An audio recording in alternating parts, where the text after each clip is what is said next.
again, everybody. Welcome to another episode of Fun and Games Podcast. I'm Jen Moonen. I'm Matt, a.k.a. Stormageddon. And you're listening to episode 215.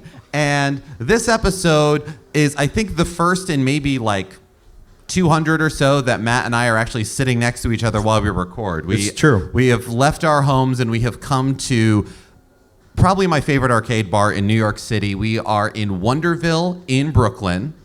And we've got a small audience here because this is Friends and this is an arcade bar after all. And we are chatting with the wonderful people who are behind Wonderville and a lot of what goes on here. Stephanie Gross and Mark Kleback, thank you so much for joining us. Thank you so much for coming. Thanks everyone for joining us. We love talking about Wonderville, so we're happy to be here. Yeah, thanks guys. I guess the best place to start is for our listeners who are not in the room and can see what Wonderville is, maybe give a quick pitch on like what Wonderville is, what makes it special as an arcade bar. Yeah, so Wonderville is an event space and a bar and an arcade with all independently made arcade cabinets that are free to play. We work with the New York City games community, and we bring in either games that they have built into cabinet form, or we help facilitate building cabinets for them. That's amazing. And you do some of the cabinet building yourself and some of the tech as well. Yeah, so I've been building arcade cabinets since 2010. I've built probably upwards of 75 arcade cabinets. Wow. In this room, I've built about half of them, and that's only because many other people have started building arcades as well, and so we've been bringing in new games that other people have built in addition to ones I've built. Well, and how many arcade cabinets do we have actively right now in the room?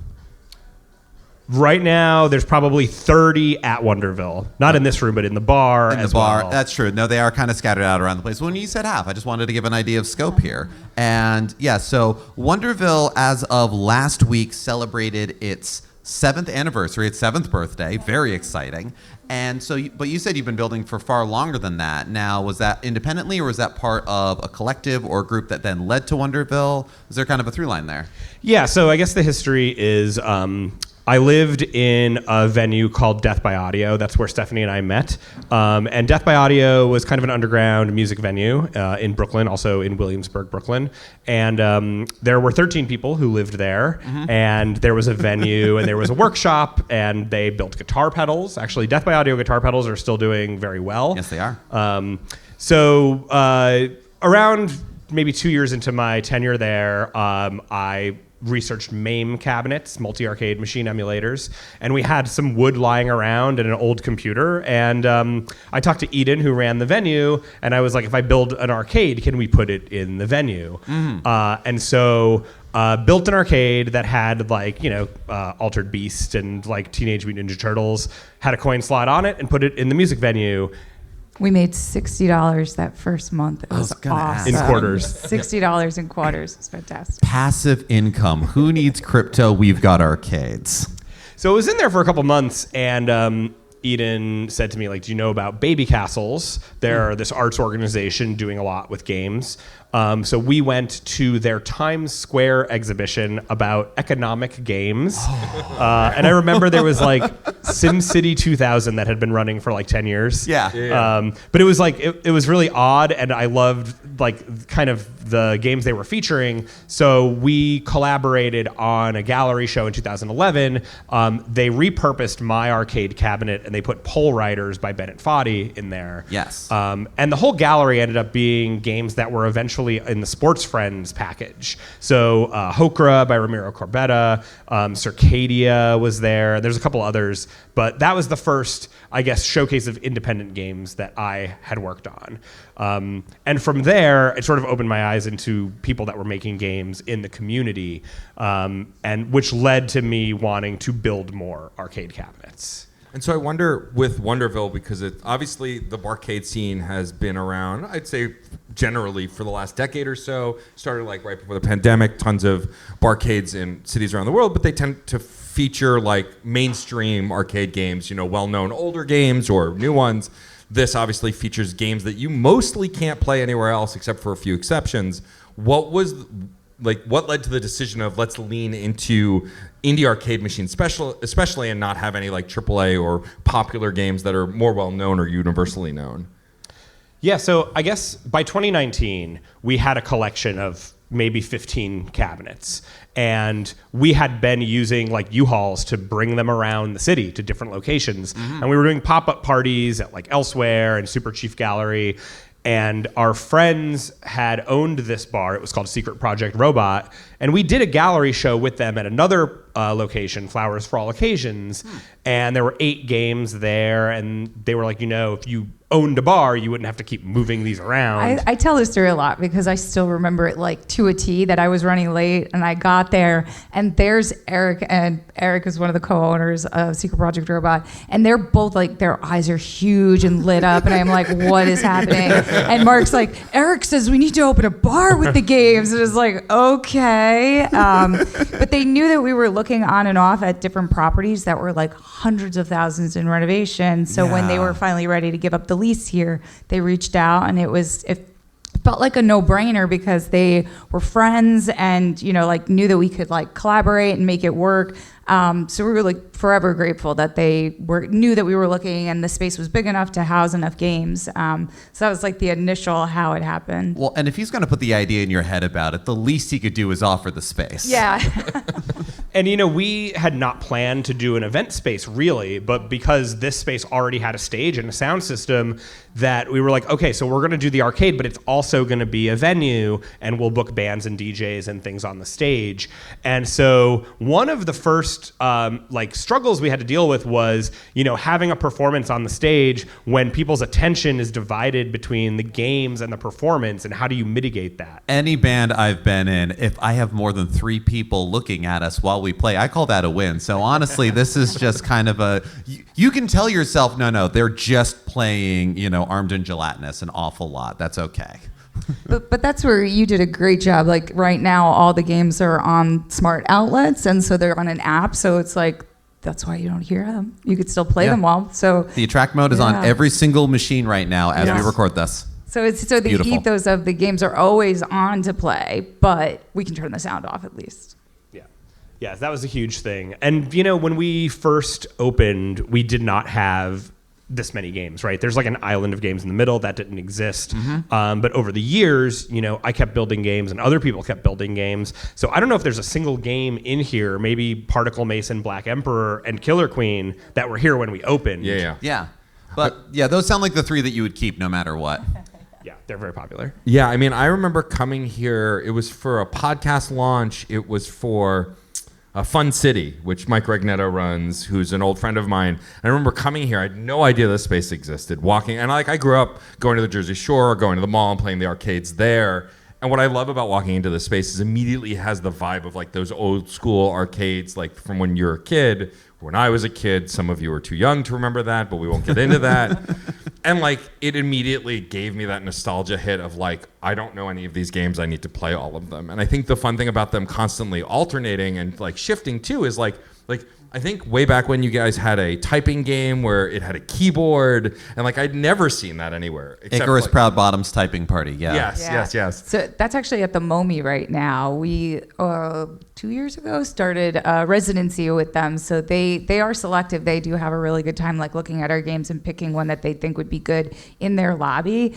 So typing party is at the MoMI until September, end of August. At the Museum of the Moving Image. At the Museum. That's awesome. I love the fact that, like, I mean, I grew up playing traditional arcade games, Teenage Mutant Ninja Turtles, Marvel vs. Capcom, all of that stuff, and I love that stuff. But there's something about indie-built arcades that are like indie-made games that you can do, and I say this with all the love in the world, the stupidest shit and get away with it, because it's not about selling 100 cabinets. It's about getting people to play your one game. We were at PAX, it was PAX East, right, where there was a highlight game. Yes. That was, it is, I think I tagged you guys in their post because it is just an arcade machine. They don't have a digital version. They don't plans to make a digital version, and they're trying to get it installed in other arcades. And like, I was like, this is not a thing I ever thought I would see in the indie scene, and it just feels like kind of a natural evolution of that space.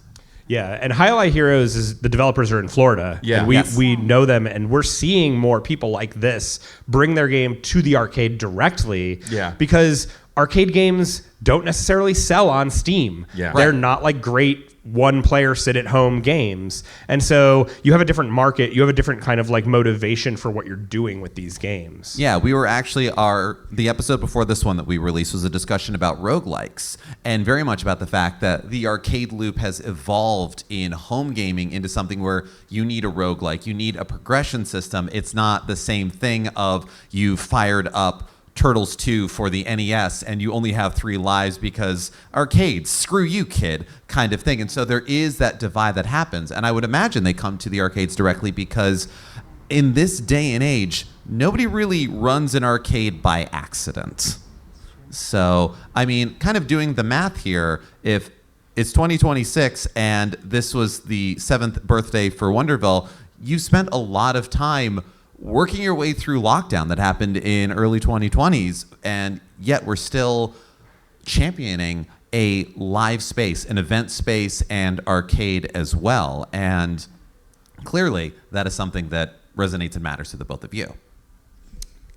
You want to answer that? Yeah, 100%. It absolutely does. I think it's like a few different parts of that. Like one, every once in a while, people are like, why don't you set them up? You can even see some of these games are designed to accept money. Yeah. And I think for us, one, like just on the ethos, the original, like some of these games, like I'm terrible at Black Emperor, but I love it. And so like to charge me to play it and lose, but like finally after like maybe the 5th or 6th time, I like finally start making some progress. Yeah, no, if I tried to calculate how much I would have spent on Black Emperor, even if it was a quarter, no, it'd be more than I've ever spent on any drinks here. Like, no.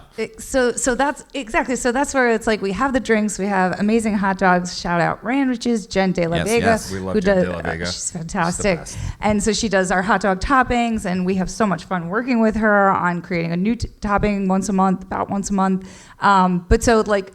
We just try and remind people, like, so if for some reason you're not hungry and you're not drinking, we do have a donation box. We do have like the QR codes to donate to Wonderville NYC, our Venmo, our PayPal, and all the money does go back to either the keeping the space running. Like Mark says, we own the business. We are still leaseholders, you know.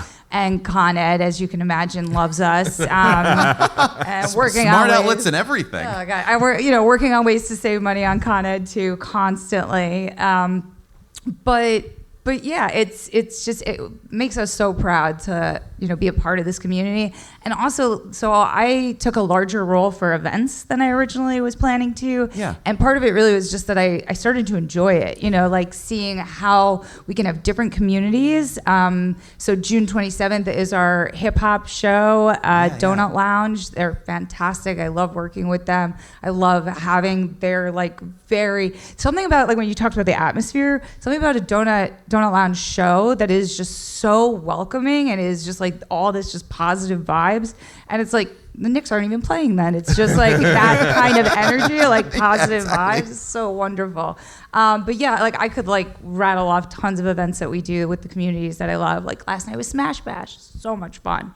Yeah, I mean, that's the thing that was really lovely. I have to shout out the 6-1 Indie folks, although one of them left 6-1 Indie, so The I guess audacity. Mike is dead to us now. But Kyle, and like the fact that they do the showcase here, they've done it several times, and they invited us to be a part of it by just looming in the background and then getting to chat with you guys. Like I had spoken to Jen. I was like, what if we did a live podcast? Maybe I'll ask. When I asked, you were immediately excited. Like I had barely gotten the pitch out. And you're like, yes, let's do it. And I love that. I love, like, Jen and I have worked in event spaces before doing other things, DJ, burlesque, other stuff. And like some owners are great. Some owners are like, we're just trying to keep the lights on. And so like when you find people who are as passionate about what you love as you are, the connection is instant. And like I felt after that day we were like best friends already. And it was just very sweet. And like the idea that not only do you want to promote us, we can promote you, and then we can also promote all the hard work that's in the room. I think it must be much harder to share an arcade cabinet because like when we're at PAX, you can get a digital code for a Steam demo. Can't really do that for these games. And so getting the word out on them, you have to get creative. And just even it existing as an event space and someone going, oh, what's Nidhogg 2? And then just playing it. And because it's free, there's no barrier to entry. You just walk up to the machine and play. Well, I think that's like the like, thank you, by the way. We are best friends now. Yes. But it kind of like the evolution of what became known as the Wonder Cabs. So it was an arcade that Mark built, and the realization like we could put a game on there and every 3 months have people apply and put in new games. So one thing that I love, like even when we have months that we don't get to rotate a lot of the like larger arcade cabinets, we always, every 3 months, we always have a new game through the Wonder Cab, and we have a Pico 8 residency. Yeah. But the like extra story on that, so Trapped in Here With Me was selected for the Wonder Cab, and in an interview, James, what's James' last name? James Corin talked about how the only reason he decided to build it into a full arcade, like he's a perfect example, as Mark mentioned, like he decided to take, after it was such a success on the Wonder Cab, to make his own game, and then it was like, if you build it, we would love to have it, and it's it's also like right in front of me, but it is an amazing game. It's so much fun. Well, and to follow up, now they've built 4 of them, and they took it to the Midwest Gaming Classic, and they're trying to get other venues to buy it. So, it's sort of like an entryway into, do you want to sell your game in the arcade? Because you can kind of see how it does at Wonderville, and then he sold one to a place in San Francisco, and he sold a couple more since then. So it's very cool now that they're like, now we're in production, and we can actually sell this game. Yeah, and I mean, you've already mentioned that games that have been here or you've had a hand in that are at the Museum of Moving Image in Queens, or we were talking about some stuff before we started recording about basically games developed through grants and everything else. You have the Wonderville project as well going on for a lot of development of games and being part of, as you mentioned, the New York gaming developing scene. And I mean, it's clear that you have a great deal of passion for that kind of development and for these ideas getting out there and for there being a platform. How has it been kind of finding different places to, look, I know many knitters and you can only make so many scarves and hats before you run out of space and people to give them to. Arcade cabinets are usually bigger. Usually. And I can only imagine the connections that have been made to getting these cabinets to people to see them and places to play them, because also they have such atypical controls half the time. So one place I do want to shout out, if you haven't been to Nighthawk Cinema. Oh, hell yeah. So even as Wonderville was being developed, or before Wonderville, Mark and I are a big fan of Nighthawk. We were going there regularly. We became really good friends with John Woods. He's one of their event coordinators, and it was like, John, you have this space up top in the Nighthawk Prospect Park location, why don't you take a game? And he knew about Wonderville, but it was he's like, I don't know what you're talking about. And it finally got John here, and he was like, what, this is amazing, of course we want a game. So it definitely took that seeing that we do exist, and we are, we're adults. Yeah, we are adults. Real. We like games. We like joy in our lives. I swear, it's a real space. I swear. So Nighthawk Prospect Park has been a huge supporter, and they've had 2 cabinets on the upstairs by their pool table. Windjammer through Footlight Presents has an arcade in Ridgewood. All Night Skate down the street. They're amazing. Get their strawberry mezcal cocktail. It comes with Pop Rocks around the rim. Wow. I'm sorry, what? It's so good. It's so good. Yeah. Well, and it's moving cabinets to other locations has been helpful with storage, right? Where it's like, we're going to do a residency program and we're going to bring cabinets to you. But the more satellite locations that we have, the kind of crazier it is logistically, because then it's like, okay, so who's doing maintenance on those cabinets? And do we even know about it if it happens? So actually, Arcade Commons, who helped us open Wonderville, and now they're kind of doing a lot with MagFest. They have a Discord which is tracking all of the satellite locations, and if you go there, you can check a box in the Discord that this cabinet's up and running. And or you can volunteer to do the maintenance on it or whatever it is. Yeah, it's a whole network going on there. Yeah, so that's been great, and we do have a storage unit too. So we have about 8 games in storage right now in some form of repair or disrepair.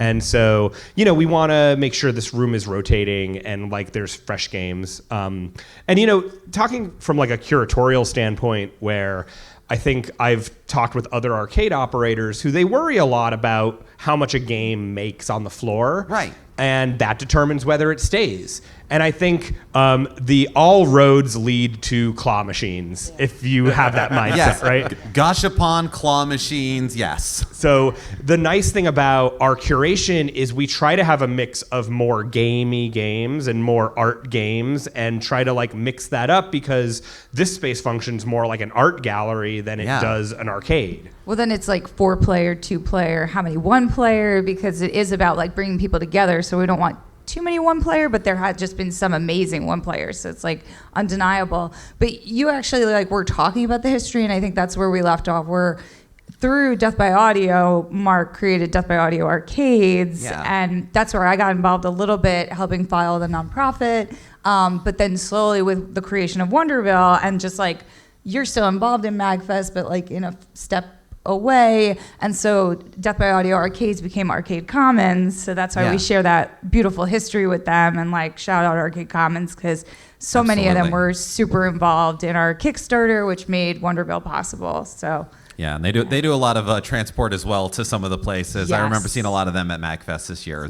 When they did the showcase for the Nightmare Cart.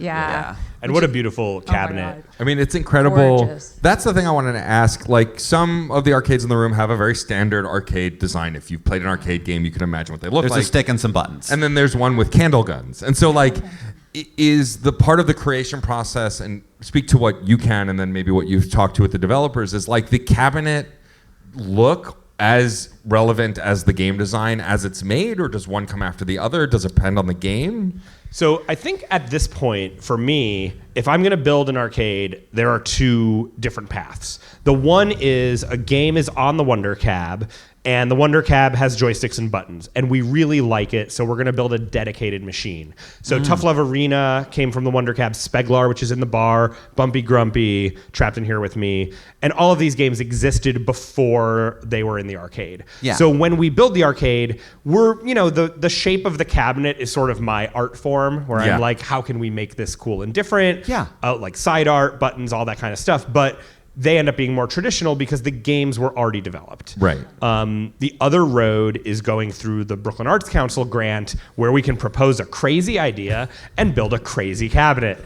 And that's where Weather Sysadmin, Step Right Up, Waxwing, these kinds of games come from. That's awesome. I love that kind of freedom to like, all right, what if we just get really weird with this, and what can we do? And it feels like there's no real rules. It's just whatever you can imagine, you can build. I mean, the only interjection I try to give is how big they get, because like my goal has been more, not less, right? Like more games, because why not? Right. I did play the Hercules pinball table literally yesterday, and the sheer novelty of the largest pinball table in the world is great, but even the Retro Ball Pinball Silver Ball Museum mentions that they didn't make a lot of them because who wants them? Who's going to put them anywhere? It's just too big.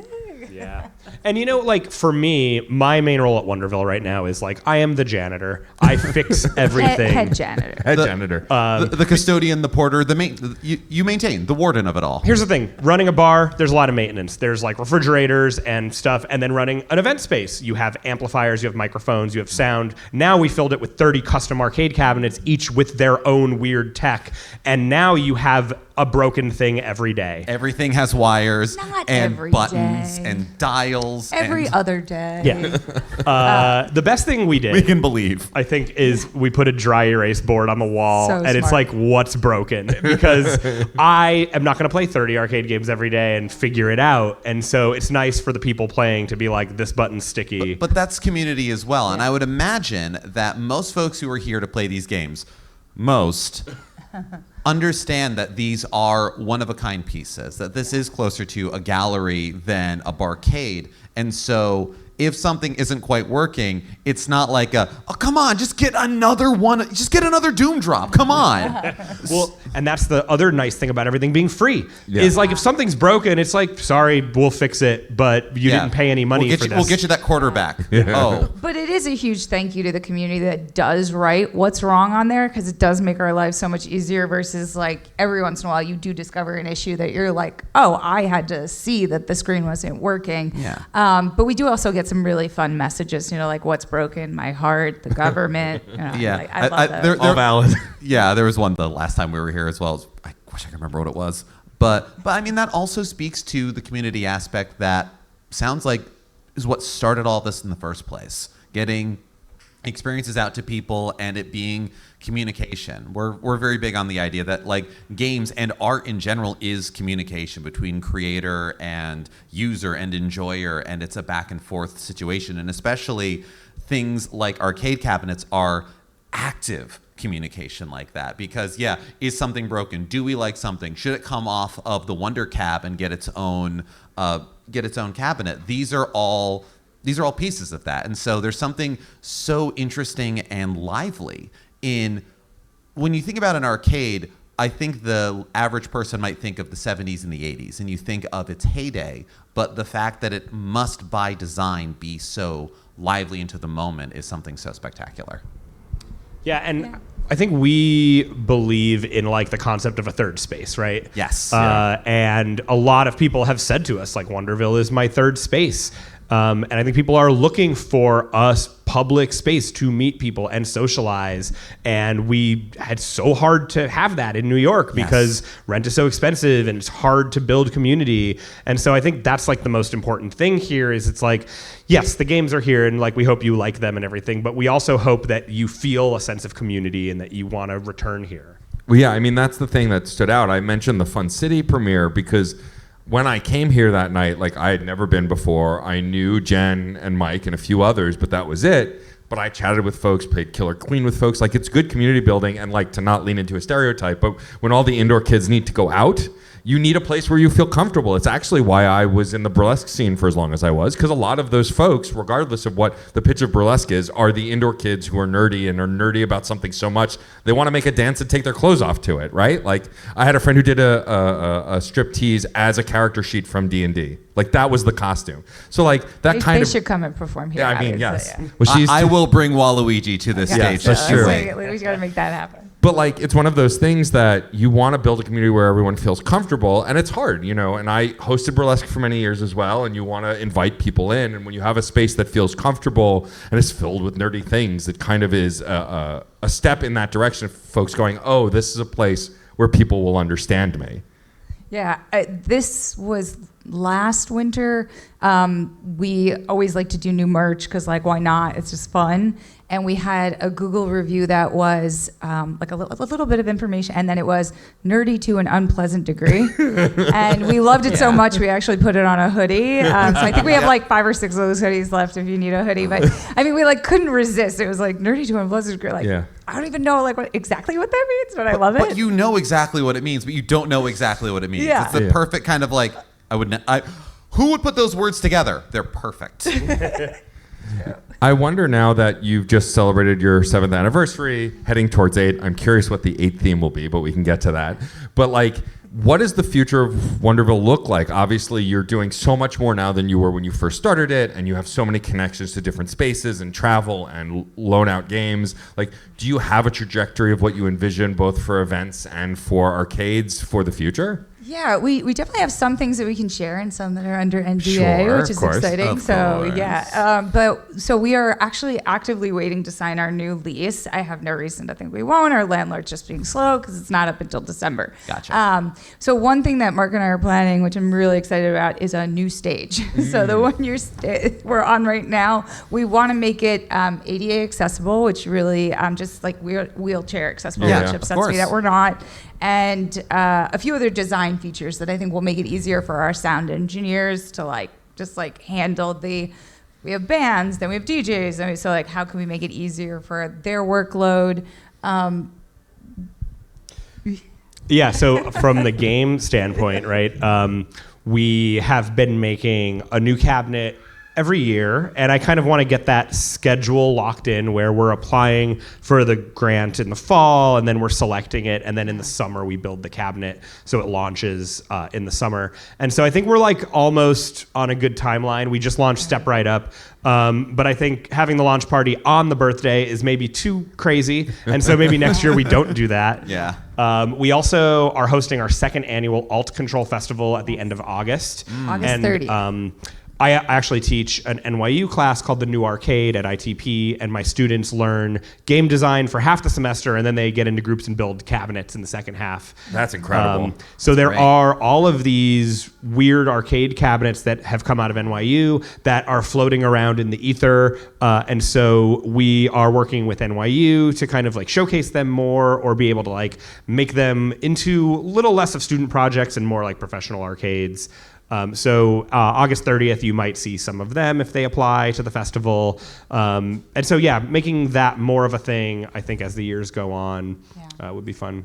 I'm trying to convince Mark to get a bigger storage space.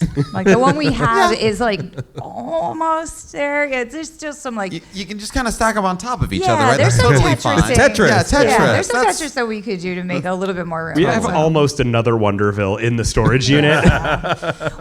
Oh my gosh, that's a whole other weird event. Like that's a VIP event. Like, you Yeah. can, like come into the warehouse, play the games. But we try so hard not to have any functioning games Yeah. in the storage. So to keep them as much in the public as possible. Yeah. Oh yeah, because if something's got to roll out, there's something else to roll in, and if it's working, well then that's another experience that people can have here, and it's part of that third space. It's part of the gestalt of being here. This past month, 2 months, we have done a bunch of off-site locations. So Wonderville Projects has been invited by Brooklyn Comic Con, by Powerhouse Arts, and we actually went to the premiere of Exit 8, which was that, hell yeah. that game Yeah. that like became a film. Yeah, the back rooms. Yeah. And, renting a U-Haul and bringing cabinets is a lot of effort, but there are many alt-control games that aren't really robust enough to live at Wonderville all the time, but we'd love to show them more often. So Scrapeboard is a big example of this, where we can bring Scrapeboard to an event and like have other people play it that wouldn't normally be able to play it. And now we have this small collection of games that we can fit in the back of our SUV and kind of like pop up at different places. So that's been very exciting. Yeah, I know Arcade Commons has like a backpack arcade cabinet that they bring to places. Yes. The mini hoverburger. Oh, the hoverburger. Yeah, okay. they so that was like a kind of collaboration because we did get to bring hoverburger to the Brooklyn Comic Con, which was really awesome. But yeah, like Scrapeboard, we do a monthly event here, so that's Frank DeMarco and Blake Andrews. And yeah, I mean, it's just like an opportunity to like really just showcase other game developers. So it's kind of like a thank you to them letting us do those kind of offshoots because it was like an opportunity to promote Wonderville and Wonderville projects, the nonprofit end of things that we're constantly trying to build up more. But slowly we'll get there. That's amazing. I want to get a little bit into your gaming history. Obviously, we talk about our favorite games a lot on the podcast. And I guess, Mark, I'm curious, is there like an arcade cabinet that's like your golden, like this is the one that made me want to build arcade cabinets, or this is the coolest arcade that got me into arcade games? Is there like a game that stands out to you for that? I think, okay, so there's like different eras of this. I think before I was building arcades a lot, the Robotron cabinet is really the one. And there's something about like playing a game with two joysticks where you're like, am I driving a tank? It was like such a unique experience. And I think if you're in a barcade, like 90% of the games are joysticks and buttons. Yes. And so anything that's different than that, like Crystal Castles is another one. Yes. We were like, oh, this is a trackball game, like an isometric. I will play any Marble Madness cabinet I find. Yes. If it's halfway working, I want to play it. Yeah, I get it. Yeah, so I don't know. I think it's cool. And even to this day, like we visit a lot of bar arcades and we try to like find stuff that we've never played before. And I still will find games that like I've never seen. And it's cool because even in the 80s, there were games that had limited runs or weren't very popular. And you find them at some arcade in Connecticut, and you're like, what is this? Yeah, watching a lot of stuff that Frank Cifaldi's done for Video Game History Foundation and talking about it even before that when he was working for M2 about the difficulties of adapting some of those. I think Akari Warriors is one of the ones that often comes up where, the way that they did their dual stick kind of controls was it was a joystick that moved your character and then you would rotate the joystick itself in order to turn the gun. Cool. So it was like a singular dual joystick. How do you put that on a Nintendo Entertainment System? How do you put that onto anything? Now, you can kind of dual stick it now, but it's not the same like tank control feel. And that's the 80s, and it's not necessarily that it's like new and exciting, but it didn't go anywhere and we kind of forget it exists. But yeah, there's always something new to find in how design takes us, and especially when you can design the hardware along the way. There's an arcade that is hard to find, but it's the 8-player X-Men cabinet. Yes, it was my favorite. I grew up on that Oh one. my God. The So best. in the 80s, you didn't have such a thing as like a long screen. No. You had CRTs.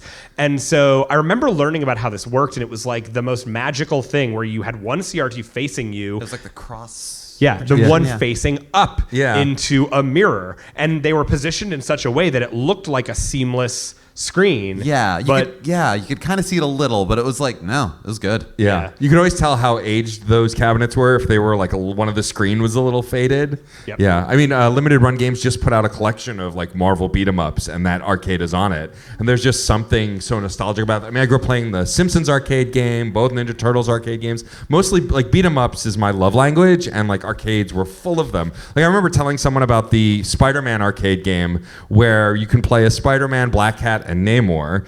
And at one point, Venom swallows a tablet and becomes the size of a building. And they look at me like I have 18 heads. Like, what are you talking about? Like, that's not real, because it's not really anywhere anymore. It was a rare cabinet. I think it was at the Jersey Shores where I played it. And we were at, I think, PAX East or West. Yeah. They had that cabinet. I played it. And my first thought was, wow, this game has aged not great. But, I mean, things were designed so differently back then, too. And they were meant to be quarter munchers on some level because there was a profit attached to the old arcade games, which, like, roundabout leads me to you guys not charging. It kind of frees you from that worry of, like, this game has to make money. It's like, no, this game can be really weird and it doesn't matter. But talking about like us going and researching, it actually reminded me that the reason why you went with the dry eraser board for feedback was another barcade. I'm trying to remember, not a barcade, but bar. Yeah. Yeah. I'm trying to remember who it was, but the feedback they got from people, there was QR codes. It's like, let us know if anything's broken, is the duplicate information that they were getting. Yeah. So every once in a while on the dry eraser board, somebody like writes same. You can underline it a few times. Yeah, exclamation points. Like, Yeah, and you're not clogging up an app and no one has to worry about whether they've got reception on their phone. A whiteboard doesn't have to connect to shit except hang from the thing on the wall. We have a lot of screens here, but sometimes you don't need a screen. Yes. Totally. But what about you, Stephanie? Is there like an arcade game you remember playing as a kid, or like stuff that you really loved growing up? Or it's surprised nowadays even. Oh, totally. I mean, so my brother and I, it's funny, like at the time, so I'm giving away my age, like we had to share a Game Boy, and then we only had the Nintendo, and then we had friends that we had to, like, we would swap with for their Sega to play Sonic. But I mean, I have like vague memories of like a Chuck E. Cheese kind of thing. Yeah. So no, I am the less gamer of the two of us. But that's kind of worked out really nicely though, because I love it when Mark has me like playtest things. So it's like, how challenging is it, right? Like, Right. so you do want it more challenging than what I can handle for sure. But at the same time, like the whole room, we don't want everything to be super complicated and difficult to play. You do want some of the easier, like faster games. So it's part of the, like, when a game comes here, like what's the balance? And then of course, just loving a game in general, like then it should be here for sure. But yeah, every once in a while, so we'll put behind us on the screen, like, so I always put on Aladdin because that was like my Aladdin Nintendo, and I don't know why. That was like the war as a kid is so, like, for the youngins in the audience and listening, like there were the Genesis and the Super Nintendo couldn't be co-developed like most consoles can across platforms now. So you'd get a Genesis version and a Super Nintendo version. Well, also Nintendo was doing a whole big thing of like, if you develop for our console, you can't do the same for another one. And so we got, like, a lot of the movie tie-in games had two versions, and one of the most famous ones is Aladdin had two versions, and they were completely different games, both platformers, but like one you used a sword, one you threw apples. Like, it was just so interesting that Jen and I lament about this a lot. I love my Nintendo Switch 2, one of my favorite consoles, but the fact that we don't get dedicated handheld versions of games means we don't get an isometric 2D top-down Tony Hawk game for the Game Boy Advance or whatever, right? Like that's kind of died out, whereas everything is kind of homogenous now development-wise. And that's also why I think I love the indie arcade scene and the games here is like there's no restriction to why or how you can design a thing. Like you could design something to be like a classic Pac-Man, like a 8 or 16-bit looking game, and then you can also design something like the weather game that you have, which is just the bizarrest thing I've ever played because it's using a weather system to design. And I think that's fascinating. You could never do that on any modern platform, really. That's something you could kind of really only build for an arcade.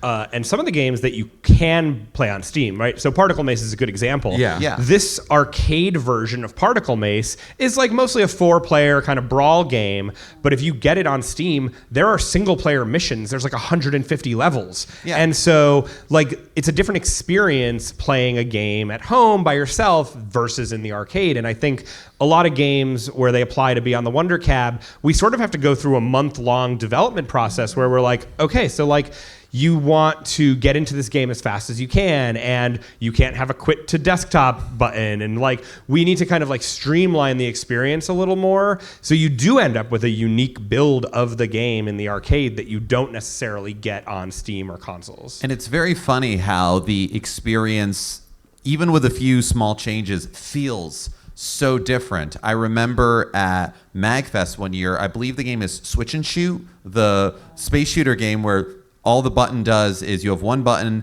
and you are automatically flying to one side and you scroll around, and if you hit the button, you change directions and fire. And so you just need to survive and to go from there. I needed to be dragged away from that at MagFest. Nearly literally. I needed to drag myself away from it. And I ended up discovering ages later, it's like, oh no, I can get this on the Switch. And that was honestly a great thing. It was one where the experience was more or less the same, a couple little differences, and one where it was easier for me to tear myself away from it because life happens. Whereas like something like Black Emperor, yeah, I understand exactly why this has been here since the place opened. Every time I'm here, I want to play at least 5 or 6 rounds of it. And I don't know how much I would do that if I had a Steam version or if I had it at home. But because of the fact that it's every time I come to Wonderville, I'm going to play Black Emperor, or I go somewhere where Arcade Comments has brought stuff, or you guys have brought stuff, it's, well, obviously it'll be there, or it should be, and I'm going to have to play it. There's something interesting in how it's wrapped and how it's shown and where it fits, whether it fits in a space like this or in your day-to-day life, like how most people treat games now, especially with digital distribution, and you just take your device.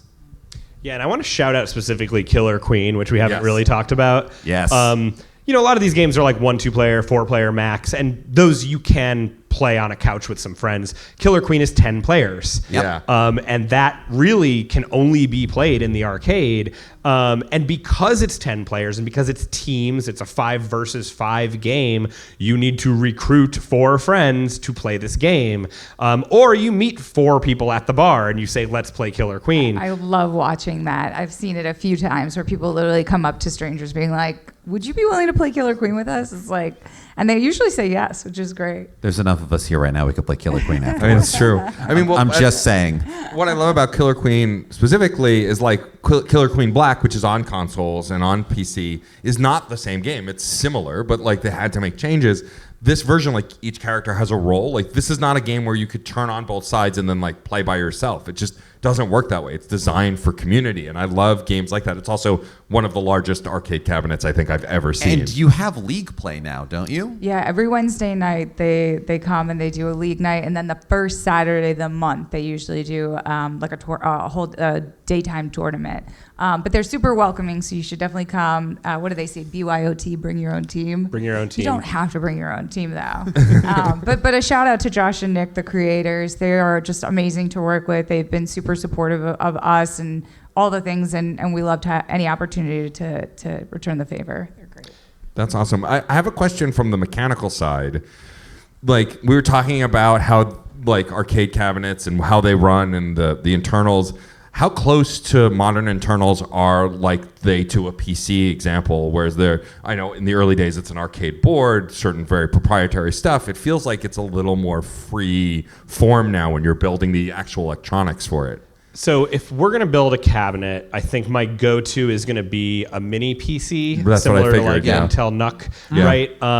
And the mini PC market prior to this year, Yeah. because AI has driven prices, but mini PCs were like around $200, right? Yeah. And so if you just needed it to run a game that was 2D, you like don't need a crazy processor. Of course. And so, you know, a lot of these games are running like a Windows 11 with like an app that launches with an LCD screen. And inside of the console is a little USB board with screw terminals that is a keyboard emulator. And so you basically wire up all the buttons. You say this button presses up, this one presses left, and you program it. And then the computer thinks it's a keyboard and you're just pressing keyboard keys.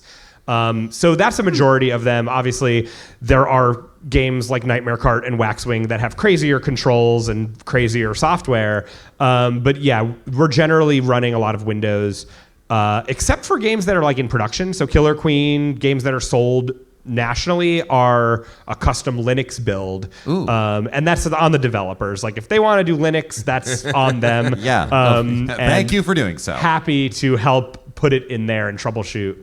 So I want to say like a handful of games in here are running Linux, but for the most part, it's Windows. So I chuckled because I thought you were going to talk about how Killer Queen, like Mark has actually trained some of the regulars, so they actually know how to fix the joysticks. Oh, really? Well, because they're like, we've got like the NBA level of Killer Queen players in New York, so they like have issue if the joysticks aren't like moving at the right like Velocity, yeah. Every joystick in Killer Queen has a custom spring and a custom shaft, and every switch is a perfect amount of grams weight.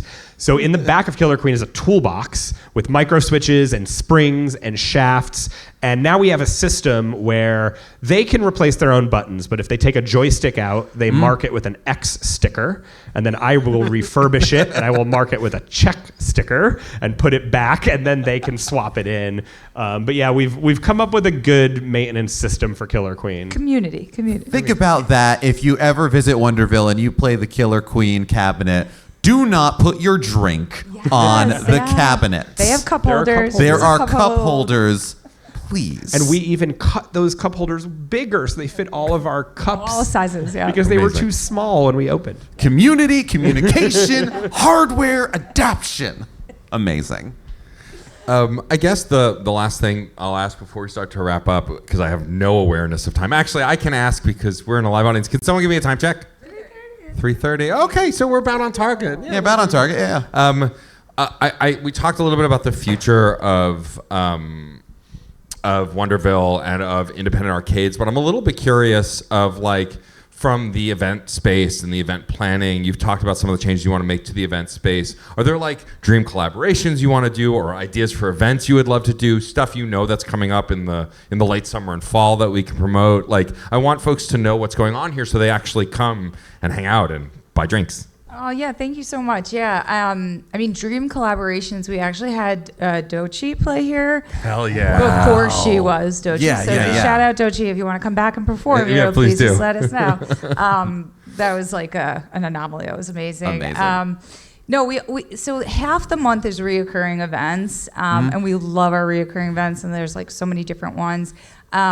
But then the other half is an opportunity to have new groups. So we are always encouraging people to reach out, hello@wonderville.nyc, tell us what you're thinking of. Yeah. So most of the events we do a handful of ticketed events, but we try not to do too many because we want people to get to the games. Yeah. So we do a lot of donation-based, and then we cover the cost of the sound engineer. We throw the organizers, the musicians, performers some drink tokens. Yeah. So people seem to be okay with that model, kind of like the sharing of the cost, and just mostly an opportunity to like get on stage and like show people what you're working on and what you're doing.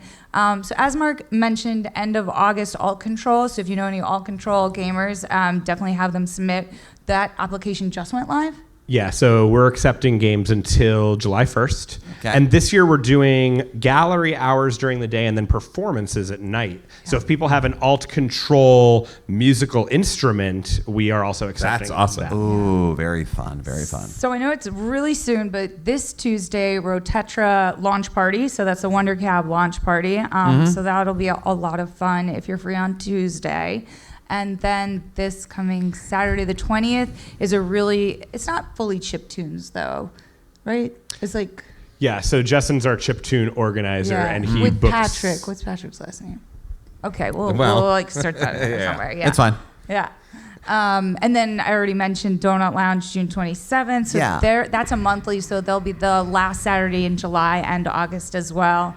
I'm in the calendar on my phone. So June 28th is the Super Mario Odyssey drag show. Yes. Hell yeah, this is I love the group that did Undertale and Pokemon drag. So I remember seeing clips of the Pokemon drag show. Incredible. So good. Yeah. So that's going to be really good. And also like some of our recurring stuff. Like I want to shout out Word Hack. That is the third Thursday of the month, which is a series of talks from creative people in the community. And that's always really super interesting. Yeah, shout out Todd Anderson. He's been organizing this since Baby Castle. So we're so happy to have that event. And we broadcast Word Hack on Twitch. So if you can't make it in person, we'll broadcast it. And we have all of the past Word Hacks archived on our YouTube channel, so you can watch them all. Oh, and what is the URL or what is your Twitch channel? So folks listening to this, if they're not local to the New York area and want to check out some of these events, where can they go? Every social media is Wonderville NYC. Perfect. Amazing. Consistency. Yeah. Also playtest nights, last Tuesday of the month, game jams, second Saturday of the month. So it was yesterday. Yesterday. So the next July. Both run by Blake Andrews. Shout out to Blake. They're incredible. There's so many great recurring events on the calendar. Wonderville.nyc, you could see our full events calendar. Amazing. Well, thank you both for chatting with us. This was lovely. Like, I felt a common bond. I mean, it's always helpful when you go for someone else's thing and then you talk to other people for like a half hour about something totally unrelated to what you're there for. But it's always exciting to meet people who are as passionate about not just gaming, but like independent games and games that are like, there's something about like picking yourself up by the bootstraps kind of games that don't have a giant audience, and how do they find their players? Because some of my favorite games of all time are games that like I have friends who've never heard of, and they're like, what is that game? And I love being able to share that stuff and then be like, it's the indie arcade scene feels to me like the indie music scene. Like I was a CD user back when CDs were relevant. Like, you got to listen to this CD. This band is like lives around the corner from me. They're awesome. And then getting a bunch of locals into it and then so on. Like, I feel that kind of punk rock groundswell at a place like this. I mean, it grew out of living at an indie music venue, you know? Yeah, exactly.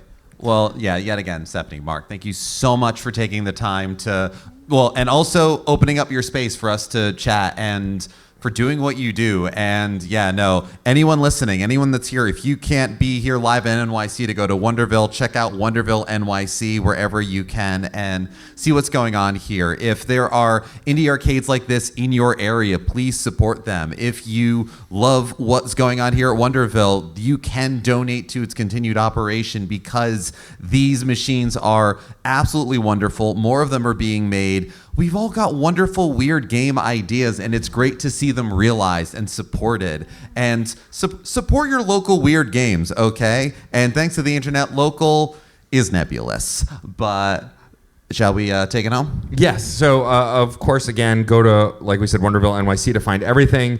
There is a future in which we will hopefully be back and maybe interviewing developers yes. and in the future knowing that you have a live stream set up, maybe setting it up so our listeners who are not local can also check it out live. But again, I just want to thank you from the bottom of our hearts. It's been a minute since Jen and I have been able to get to do a live event, and this was a lot of fun.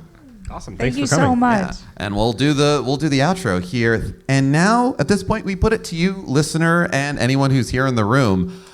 What is your favorite strange arcade cabinet that's out there? What indie game do you want to see as an arcade cabinet? All it takes is a dream sometimes. What is your favorite strange way to control a game? We have seen giant hats at MagFest. There are steering wheels. There are little buttons. You could take probably ball pit balls and throw them at something or rotate them within space. We have electromagnetic things. We have static going on. Whatever it is that if you can dream it, if you can connect it, you can make it happen. And it has to start with the idea. And we want to hear about those ideas, those thoughts. Reach out to us. Let us know. There's so many great ways to get in touch with us.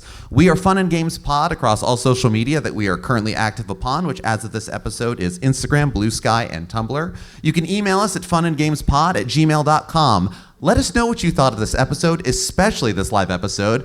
If you'd like us to do more of them, what you thought of previous episodes, what you'd like us to talk about, and who you'd like us to talk with on future episodes. If you've built your own arcade cabinet, it could be of anything. Send it to us. Let us know. Please email us about it. We love these kinds of things, and we would love to showcase it if that is something that you want. You can visit certainpov.com and find not only other fantastic Certain POV podcasts on our network, but also a permanent invite link to our Discord server where a lot of these conversations continue, a lot of topics start, and also where I want to see people posting about their arcade cabinets. I think nobody wants to see us post our arcade one-up Atari cabinet again, but I'll do it. If that's what it takes to get the conversation started, I will multiple angles. I will stand on top of it and do a bird's eye picture if I must. Need dramatic lighting for it. That's what absolutely. And my apartment has none of that. But if you like what Matt and I are doing and you have the means and desire to support us, we do also have a Patreon, patreon.com/funandgamespod. And we do have a free tier, which gives you access to the RSS feed for all of our episodes, including side quests, as well as allowing you to participate in the polls for what our next console retrospective is. If you are a paid patron, you do get access to these episodes as soon as they are ready. And we do want to shout out those on the high scoreboard at those tiers and above. Today, the high scoreboard is Alex Lavelle, Case Aiken, Daniel Nyden, Sean Bowen, Film It Yourself, Dave Jackson, Tales from the Backlog, Alejandro Alves, Curly Bright, Chris Copleen, and Jesse D. Thank you so much for your support. Please enter your initials. You're gonna need to get on the high score at Hoverburger to do it. They do new ones every week. Good luck! Of course, if you want to support us, another free way besides joining at the free tier is to rate and review us on your podcast platform of choice. It takes a few minutes, and it really helps podcasts grow. We love the community that we've grown together, and if you can just take a moment on whatever app you listen to us and give us a rating and review, it really helps. And whether you are here in the room with us right now, whether you are gonna go check out your favorite local arcade pretty soon, or if this is your first episode of Fun and Games, thank you so much for being here. We couldn't do this without you. This is a conversation. Thank you for being a part of it. I'm Jen Moonen. And I am at AK Stormageddon. And happy gaming.